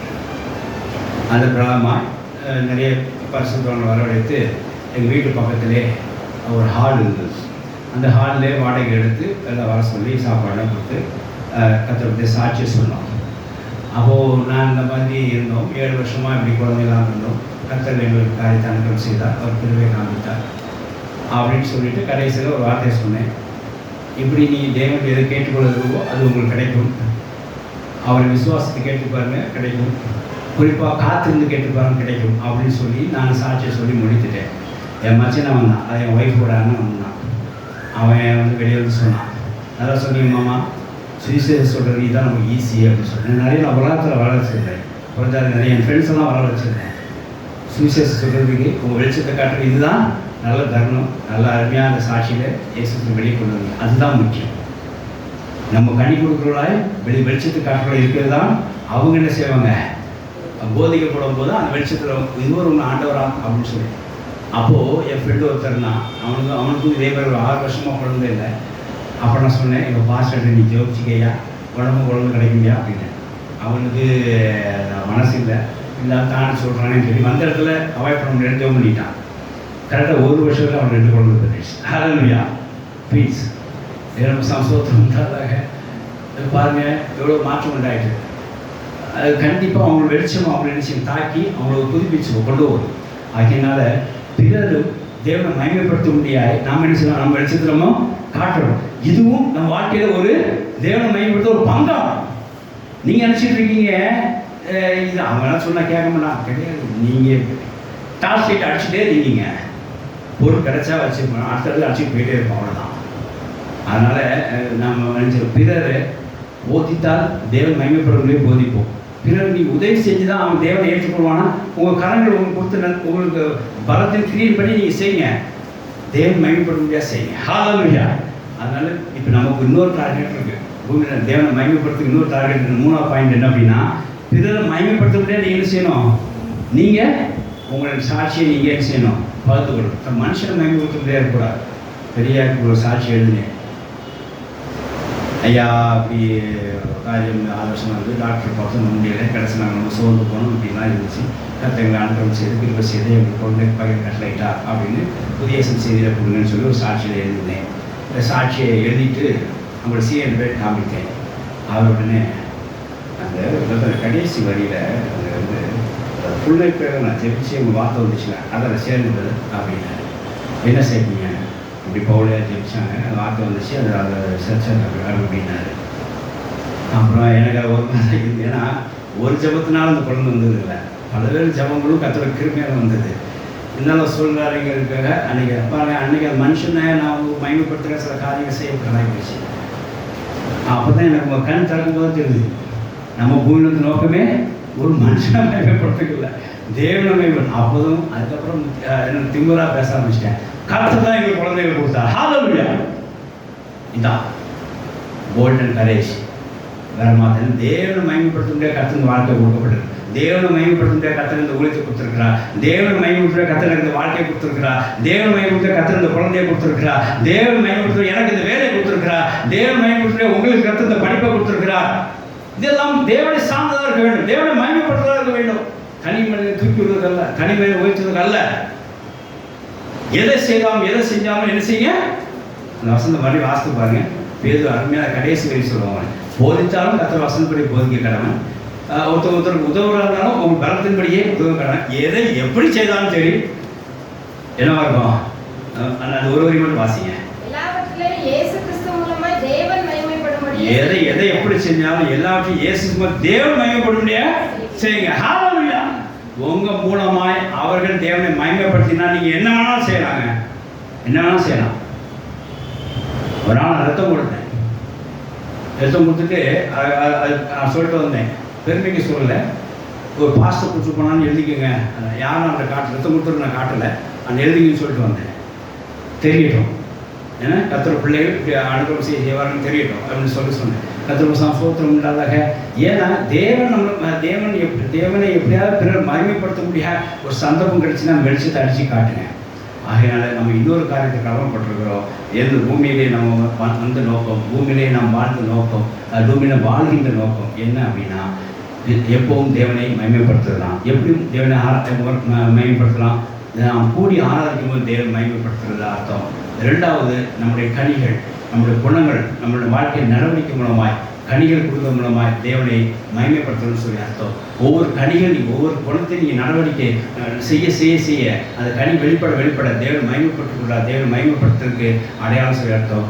மூணாவது, உங்கள் போதத்தினாலும் உங்களுடைய வெளிச்சத்தினாலும் உங்களுடைய நற்கிரியினாலும் உங்களுடைய நற்குணத்தினாலும் பிறரை நீங்கள் தேவனை மகிமைப்படுத்த வச்சிங்கன்னா அது தேவனை மகிமைப்படுத்துறதுக்கு அடையாளமாக இருக்கும். பூமியில் வந்து பூமியில் கொடுத்த வாழ்க்கையிலே ஒரு காரியம் நிறைவேற்றி சொல்லி அர்த்தம். ஆகினால் இந்த மூணு காரியம் மூலமாக தேவனை மகிமைப்படுத்தலாம். இப்படி மகிமைப்படுத்தி இந்த வாழ்க்கையிலே நம்ம தொடர்ந்து மகிழ்ச்சி காணலாம். தேவனுடைய சோத்திரம் உண்டாதாக வாசிக்கலாம். ரோமர் 15:7 ஒரு வேகவாசிங்க, இன்னொரு 1:10 வாசிங்க. வேகவாசின்னு சொல்லலாம். ரோமர் 15:7 முதல் வாசிங்க. அப்போது பிறருக்கு வெளிச்சத்தில் எல்லாரும் நீங்கள் ஒத்துக்கணும், அக்செப்ட் பண்ணிக்கணும், எல்லாரும் ஏற்றுக்கொள்ளணும். அப்புறம் தான் பிறருக்கு வெளிச்சத்தை காட்ட முடியும். இவங்கள ஒதுக்கி வச்சிங்க, தள்ளி வச்சிங்கன்னா நீங்கள் உங்கள் வெளிச்சத்தை காட்ட முடியாது. உங்கள் வெளிச்சம் உங்களோட தான் இருக்கும், பிரோஜனமாக இருக்கும். ஒரு வெளிச்சம்னா என்ன செய்யணும், அதை எடுத்து மரக்கால முடியக்கூடாது. உங்கள் வெளிச்சத்தை உங்களே காமிச்சா மரக்கால வச்சு மூடிட்டீங்கன்னு அர்த்தம். அதை எடுத்து மலையில் கொண்டு வச்சா 4 பேருக்கு தெரியுதுன்னு அர்த்தம். அந்த வெளிச்சத்தினால அவங்க என்ன செய்வோம், தேவனை மகிமைப்படுத்துறதுக்கு நீங்கள் அடையாளமாக இருக்கீங்கன்னு சொல்லி அர்த்தம். You should be the life house. அப்படி இருக்கணும். வாசிக்கலாம். தேவனுக்கு மகிமை உண்டாக, கிறிஸ்து நம்ம ஏற்றுக்கொண்டது போல ஒருவர் ஏற்றுக்கொள்ளணும். ஏன் பிரிக்கிறீங்க? அவங்கள சேவ மாட்டேன், அவன் ஆனாலும் மூஞ்சிலே முடிக்க மாட்டேன். ஒருத்தர் இந்த ஆட்களோட மூஞ்சிலே வாழ்க்கை முடிக்கக்கூடாது அப்படின்னு சொல்லி ஜெபிச்சுட்டு இருந்தாங்க. எப்படி தேவன் மகிமை போடுவார்? என் வாழ்க்கையிலே இனி அந்த ஆள் என் மூஞ்சிலே முடிக்கக்கூடாது அப்படின்னு ஜெபம் பண்ணிட்டு இருக்காங்க. இவங்க வாழ்க்கையிலே அந்த நோக்கம் நிறைவேறுமா? இன்னும் பாடுகளோட காரியம் வாழ்க்கை செவ்வாய் இருக்கும் போது அர்த்தம். சீக்கிரமாக அந்த ஆளை பார்த்து தேவன் மகிமைப்பட ஒத்துதை ஏற்றுக்கொள்ள, கிறிஸ்துவங்களை ஏற்றுக்கொள்ள, தேவனுக்கு மகிமை உண்டாகும். கிறிஸ்துவங்களை ஏற்றுக்கொண்டு போல நீங்கள் அவர்களே ஏற்றுக்கொள்ளும் சொல்லி பசங்க காமிக்கிறது. அந்தபடியே சரி வேண்டாம், சண்டை சச்சர வேண்டாம், அவங்களை ஏற்றுக்கொள்வோம் அப்படின்னு நீங்கள் தேவ மகிமையை ஏற்றுக்கொண்டீங்கன்னா அது வாழ்க்கை ஈஸியாக முடியும். என்னென்னா அப்படியே செவ்வாய் இழுத்துட்டு இருக்கும். இங்கே வசனம் என்ன சொல்லுது பார்த்தீங்களா? வாசிக்க மறுபடியும். ஆதலால் தேவனுக்கு மகிமை உண்டாக, கிறிஸ்து நம்ம ஏற்றுக்கொண்டது போல நீங்களும் ஒரு ஏற்றுக்கணும். யாரும் தள்ளி விடாதீங்க, வெறுத்து விடாதீங்க, பொறுமையாக தள்ளாதீங்க. எனக்கு இது மேனேஜ்மெண்ட்டுக்கு சூட் ஆகணும்னா அந்த ஆள் வெளியே தள்ள கோ அப்படி சொல்லாதீங்க. எனக்கு இது வரணும்னா வெளியே தள்ளாதீங்க. இயேசு வார்த்தை சொன்னாங்க, மைண்ட் வச்சுக்கோங்க. என்னது வரவில்லை, பிதாவை இல்லாமல் எனக்கு யாரும் வர முடியாது. என்னோட வரணும் நான் ஒரு நாள் நினச்ச மாட்டேன், புறம்பே தள்ள மாட்டேன் அப்படின்னு இயேசு சொன்னார். இந்த வரல நான் புறமே தள்ள மாட்டேன். அதே மாதிரி யூதாஸ் யாருன்னு இயேசுக்கு தெரியும். அவர் புறமே தள்ளினாரா? இல்லை, அவனை கூட்டிச்சு காலை கழுவி திருவிருந்து கொடுத்தார். அது போதில் பங்கு வர வச்சா, புறமே தள்ளலை. ஆனால் இன்னைக்கு நம்ம அட்மிஷன் சூட் ஆகலை, எனக்கு எதிராக செயல்படுறோம் அப்படி ஒன்றும் ஒத்துந்து ஏற்றுக்கொள்ளாமல் தள்ளி கொண்டே தான் இருக்கும், வெறுப்பை காட்டிக்கொண்டே இருக்கிறோம். தேவன் இதை மயமப்பட மாட்டார். கிறிஸ்து உங்களை ஏற்றுக்கொண்டது போல நீங்கள் தேவன் மயமப்பட முடியாத பிறகு ஏற்றுக்கொள்ள கர்த்தர் உங்களையும் உங்கள் வாழ்க்கையிலே அந்த தேவன் மயம் உண்டாக செய்வார். ஹல்லேலூயா. இதனால் தேவனும் மயமப்படுவார். கர்த்தர் சோத்திரம் உள்ளதாக. அதனால் ஒருத்தர் ஏற்றுக்கொள்ள வேண்டும். நீங்கள் வெளிச்சத்தை நீங்கள் காட்டணும் அப்படின்னா ஒருத்தரை ஏற்றுக்கொண்டால் தான் வெளிச்சத்தை காட்ட முடியும். நீங்கள் போதித்து அவங்க தேவனை மயமப்படுத்தணும்னா அவங்க நீங்கள் ஏற்றுக்கொண்டால் தான் என்ன செய்ய முடியும், அந்த காரியத்தை செய்ய முடியும். ஆகையால் எல்லாரும் ஏற்றுக்கொண்டு அவங்களை நீங்கள் போதிச்சு உங்கள் வெளிச்சத்தை காட்டி உங்கள் நற்கைகளை காட்டி அவங்களை தேவனை மயமப்படுத்த செய்யுங்க. இது தேவனை பூமியில் மயமப்படுத்துறதுக்கு 3வது முறையாகும். ஹல்லேலூயா. வாசித்து முடிக்கலாம். 1:10. நீங்கள் புசித்தாலும் குடித்தாலும் எதை செய்தாலும், நீங்கள் புசித்தாலும் குடித்தாலும் எதை செஞ்சாலும் சரி, எல்லாவற்றையும் தேவனுடைய மகிமைக்கென்று செய்யுங்கள். என்ன செஞ்சாலும் தேவனுக்கு மகிமைக்காக செய்யுங்க. ஹல்லேலூயா. கர்த்தருக்கு ஸ்தோத்திரம் உண்டாதாக. பிள்ளைகள் புது வருஷம் கல்வியாண்டை ஆரம்பிக்கொள்ளார்கள், அது நுழைகிறார்கள். ஒரு வார்த்தை சொல்லிடுறேன். கர்த்தர் உங்களுக்கு கொடுத்த படிப்பில் தேவனாம் மைப்பட முடியாது நடந்து கொள்ளுங்க. ஹல்லேலூயா.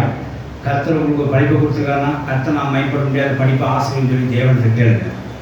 என்ன சொல்லி கேட்கணும்? ஆண்டவரே, இந்த படிப்பில் உன் நாமத்தை நான் மயப்படுத்த முடியாது, இந்த படிப்பை ஆசீர்வதிங்க. எனக்கு ரொம்ப சந்தோஷம். விஜய் சிஸ்டர் இந்த வார்த்தை சொல்லி ஜெயிச்சாங்க.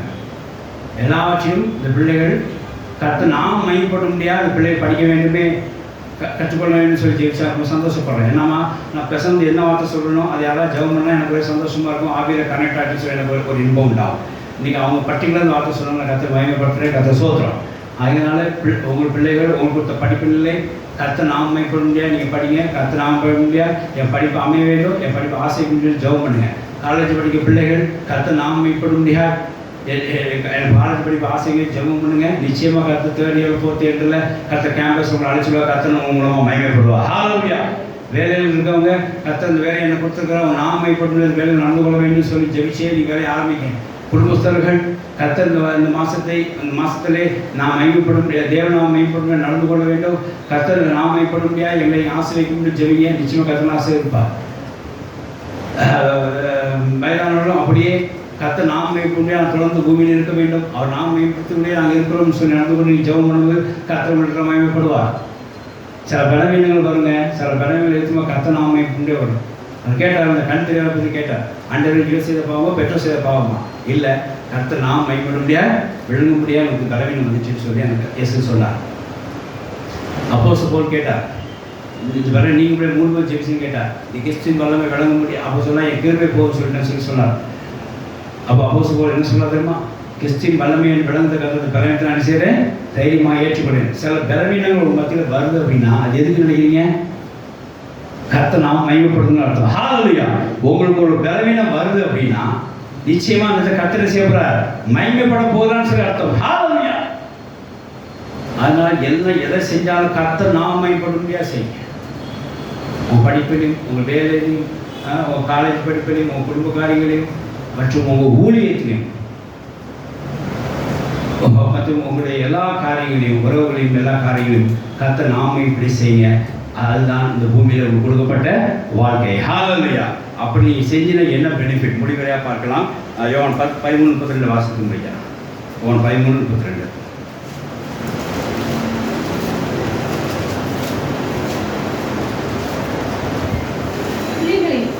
கொஞ்சம் காலம் நான் உங்களோட இருப்பேன். 13:32. தேவன் அவரில் மகிமைப்பட்டிருந்தால் தேவன் அவரை தம்மில் மகிமைப்படுத்துவார். தேவன் அவரை மகிமைப்படுத்த வாசிக்கிறேன். தேவன் அவரில் மகிமைப்பட்டிருந்தால் தேவன் அவரில் இயேசு கிறிஸ்துவில் மகிமைப்பட்டிருந்தால் தேவன் அவரை தம்மில் மகிமைப்படுத்துவார். தேவன் அவரை தம்மில் மகிமைப்படுத்துவார். ஹல்லேலூயா. நீங்க இந்த பூமியிலே கர்த்தரை மகிமைப்படுத்தி இருந்தா உண்டு, ஆனால் கர்த்தர் உங்களை என்ன செய்வார்? மகிமைப்படுத்துவார். ஹல்லேலூயா. அந்த அர்த்தம் தான் தேவன், அதாவது அவரில் மகிமைப்பட்டிருந்தானால் அவரை தேவன் செய்வார், மகிமைப்படுத்த. இப்போ நம்ம கலிபாசம் என்ன வாசித்தோம்? பூமியில் உங்களை மகிமைப்படுத்தினேன். தேவன் என்ன செய்ய? அவரை மகிமைப்படுத்தினார், இயேசு கிறிஸ்து. ஹல்லேலூயா. அப்படியே நமக்கும் செய்வாராக. நாம் தேவனை மகிமைப்படுத்தணும்னால் தேவன் நம்ம மூலமாக மகிமைப்பட்டாரானால் நிச்சயமாக கர்த்தர் நம்ம என்ன செய்வார்? நம்மளிருந்து மகிமைப்படுவார். ஹல்லேலூயா. இதுதான் முடிவுரையா. அதனால் தொடர்ந்து நாம் தேவனை மகிமைப்படுத்த கொடுத்த வாழ்க்கையை நம்ம ஆசாரிப்போமாக. கர்த்தர் கொடுத்த வாழ்க்கையை தேவனை மகிமைப்படுத்துவதற்காக மட்டுமே பயன்படுத்துவோமாக. அப்படி நாம் தேவனை மகிமைப்படுத்தும் போது தேவன் மகிமைப்பட்டாரானால் நிச்சயமாக நம்மளையும் தேவன் செய்வார். ஒரு நாள் மகிமைப்படுத்தி கர்த்தர்களை ஆசீர்வதிப்பாராக. ஹல்லேலூயா. கர்த்தர் அந்த வார்த்தைகளையும் ஆசீர்வதிப்பாராக. ஆமென். ஹல்லேலூயா. ஆமென். ஸ்தோத்திரம். நம்ம நாம் தேவனை ஸ்தோத்திரிப்போமாக. ஹல்லேலூயா. ஹல்லேலூயா. ஹல்லேலூயா. ஸ்தோத்திரம். ஸ்தோத்திரம். ஸ்தோத்திரம். ஸ்தோத்திரம்.